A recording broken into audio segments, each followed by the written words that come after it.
Alright, what's up guys, and welcome back to the channel, and thanks for joining in.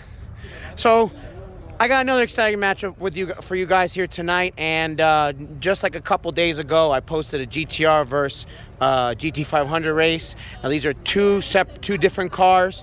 Right here I'm going to welcome back the 2017 Nissan GTR. This one is a complete full bolt-on car running on E85, and the owner said he made 635 to the wheels. And the GT500 he's going to be running up against is a 2021 GT500. Now the only thing that this has is an upgraded intake and no tune.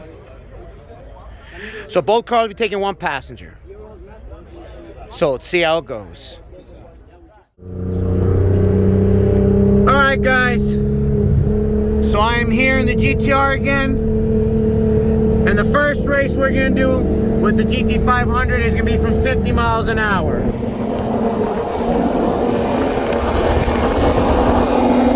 Let me know when you're ready. Are you ready? 1, 2, 3!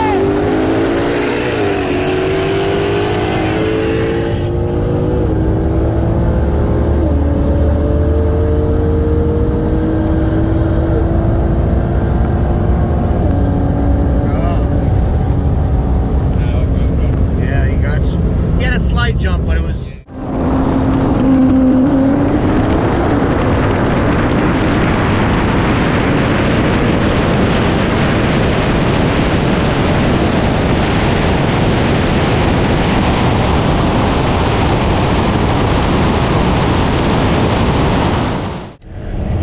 all right guys, we are gonna do a 55 roll.